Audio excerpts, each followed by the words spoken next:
নমস্কার বন্ধুরা, welcome to my channel SB explorer. তো বন্ধুরা, সকলকে জানাই শুভ সকাল। তো যারা চ্যানেলে প্রথমবার এসেছো অবশ্যই সকলে একটা করে সাবস্ক্রাইব করে দিও, ভিডিওটাকে একটা করে লাইক করে দিও। তো প্রথমেই যে আপডেটটা দিয়ে শুরু করতে চলেছি সেটা হচ্ছে আমাদের জাতীয় দলের কোচ মানোলো মার্কুয়েজ রোকা, তার কিন্তু ভবিষ্যৎ আজকেই নির্ধারণ হবে।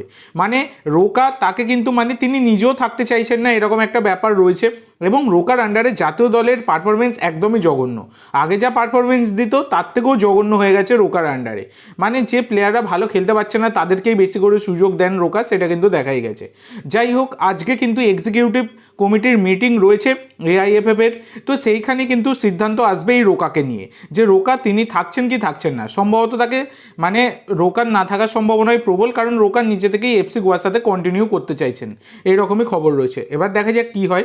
তো রোকা যদি তাকে সরিয়ে দেয় এআইএফএফ, বা তিনি নিজেই সরে যাওয়ার সম্ভাবনা প্রবল আর কি। টোটাল কথা হচ্ছে, রোকা যদি আমাদের জাতীয় দলের কোচ না থাকেন তাহলে কিন্তু আমাদের জাতীয় দলের কোচ কে হতে পারেন, এইটা নিয়ে কিন্তু অনেকের মনেই প্রশ্ন চিহ্ন রয়েছে আর কি। অনেকেই অনেক রকম নাম নিয়ে আলোচনা করছো। তো এখানে একটা বড় খবর পাওয়া গেছে, যেটা হচ্ছে সঞ্জয় সেন, তাকে কিন্তু কোচ করার একটা ডিসিশন আসতে পারে। সঞ্জয় সেন তাকে কিন্তু রোকার পরবর্তী কোচ হিসাবে দেখা হচ্ছে, এইরকম কিন্তু বিভিন্ন জায়গা থেকে খবর করা হচ্ছে। দেখো, সঞ্জয় সেন আমাদের ভারতীয় ফুটবলকে হাতের তালুর মতো চেনেন, খুবই ভালো একজন কোচ। আর আমাদের ভারতীয় ফুটবল দলের বর্তমানে যা অবস্থা, এখানে একজন অভিজ্ঞ কোচ অবশ্যই দরকার। অভিজ্ঞ মানে কি, আমাদের দেশীয় অভিজ্ঞ কোচ দরকার। কারণ এক্ষেত্রে দেখো, ভারতীয় ফুটবলারদেরকে যারা ভালোভাবে চেনে তারাই কিন্তু কন্ট্রোল করতে পারবে তাদের। এই বিদেশি কোচেরা তারা তাদের নিজেদের পছন্দ মতো প্লেয়ারদেরকে খেলায়, কিন্তু সেইটা করলে হবে না। যে সমস্ত প্লেয়াররা ভালো পারফরমেন্স দিচ্ছে তাদেরকে কিন্তু খেলানো উচিত। তো এক্ষেত্রে কিন্তু সঞ্জয় সেন তিনি একজন ভালো কোচ হতে পারেন। তো দেখা যাক এবার পরবর্তীকালে এই বিষয়ে কোনো রকম কনফার্ম আপডেট পেলে আমি তোমাদের সাথে শেয়ার করে দেবো। তো এর পরবর্তী যে আপডেটটা তোমাদেরকে দিতে চলেছি সেটা হচ্ছে ওসিআই প্লেয়ার নিয়ে।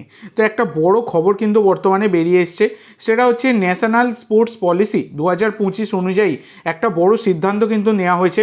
তো সেই পলিসিতে বলা হয়েছে দেশের ক্রীড়া পরিবেশ পুনর্গঠন এবং খেলাধুলার মাধ্যমে নাগরিকদের ক্ষমতায়নের লক্ষ্যে একটি উদ্যোগ হিসাবে দেখা হচ্ছে।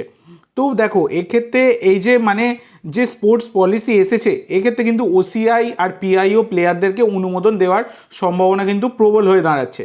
তো দেখো, আমাদের জাতীয় দলের যা অবস্থা রয়েছে, এখানে ওসিআই পিআইও প্লেয়ার অবশ্যই দরকার। কারণ জাতীয় দলের র্যাঙ্কিং একটা টাইমে 99-এ চলে গিয়েছিল, এবং বর্তমানে তো আর কি বলবো, আর বলার ভাষা নেই কোথায় গিয়ে দাঁড়িয়েছে, তোমরা সকলেই জানো।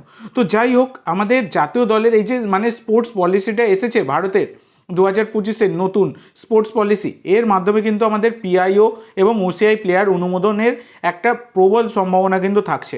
তো দেখা যাক এই বিষয়টা কত তাড়াতাড়ি মেটে। তবে এটা একটা বিশাল বড় সুখবর, এই যে নিউ স্পোর্টস পলিসি এটা আনা হয়েছে। তো তোমাদেরকে ব্যাপারটা বলেই দিলাম যে তাদের লক্ষ্যটা কি বলেছে। তো আশা করছি কিছু একটা ভালো খবর কিন্তু আমরা পাবো।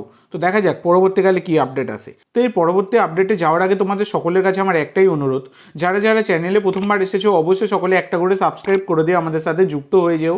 সাবস্ক্রাইব করা সম্পূর্ণ ফ্রি, তাই অবশ্যই সকলে একটা করে সাবস্ক্রাইব করে দিতে ভুলো না।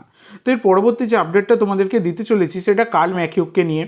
তো কার্ল ম্যাকিউককে তোমরা সকলেই চেনো, 32 বছর বয়সী Irish defensive midfielder, market value 3.2 কোটি টাকা। তো বর্তমানে তিনি এফসি গোয়ার সাথে যুক্ত ছিলেন, এবং এফসি গোয়ার সাথে তার কিন্তু এই 31 মে 2025-এ চুক্তি শেষ হয়ে গেছে। হিসাব মতো দেখতে গেলে এফসি গোয়া তাকে ছেড়ে দেয়নি, কিন্তু যেহেতু চুক্তি শেষ হয়ে গেছে তাই তিনি ফ্রি এজেন্ট রয়েছেন। তো কিছুদিন আগেই তোমাদেরকে জানিয়েছিলাম চেন্নাই এফসি কিন্তু একটা ভালো ইন্টারেস্ট শো করছে এই কার্ল ম্যাকিউককে দলে নেওয়ার জন্য। তো কার্ল ম্যাকিউক তিনি একজন সাইলেন্ট ওয়ারিয়র, তোমরা সকলেই চেনো। ঠিকঠাক চুপচাপ নিজের কাজটা কিন্তু তিনি করে যান, এই হচ্ছে ব্যাপার। তো এই কার্ল ম্যাকিউকের ওপর বর্তমানে দাঁড়িয়ে ইন্টারেস্ট শো করছে কিন্তু ইস্ট বেঙ্গল, এইরকমই খবর পাওয়া গেছে। তো এর পরবর্তীকালে এই বিষয়ে কোনো রকম আপডেট পেলে আমি তোমাদের সাথে শেয়ার করে দেবো।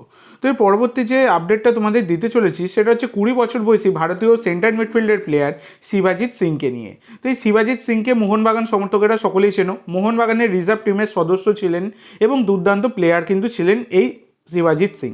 তো ইতিমধ্যেই তোমাদেরকে জানিয়েছিলাম যে শিবাজিৎ সিং তিনি কিন্তু মোহনবাগান ছেড়েছেন। যেহেতু মোহনবাগানের সিনিয়র দলে তারা খেলার সুযোগ পাচ্ছে না, তাই তারা আই লিগের বিভিন্ন ক্লাবেই যাওয়া কিন্তু শুরু করেছে। টাইসন সিং রয়েছে, সবাই বলতে গেলে প্রচুর প্লেয়ার তারা কিন্তু দল ছেড়েছে। তো কোয়ালিটি প্লেয়ার যারা দল ছেড়েছে। তো এক্ষেত্রে শিবাজিৎ সিং তিনি কিন্তু আই লিগের ক্লাব গোকুলাম কেরালা এফসিতে সাইন করে দিয়েছেন, এই রকমই খবর পাওয়া যাচ্ছে। তো গোকুলাম কেরালা এফসির হয়ে খেলতে দেখা যাবে কিন্তু এই শিবাজিৎ সিংকে, এটা একটা বড় খবর বলাই যায়।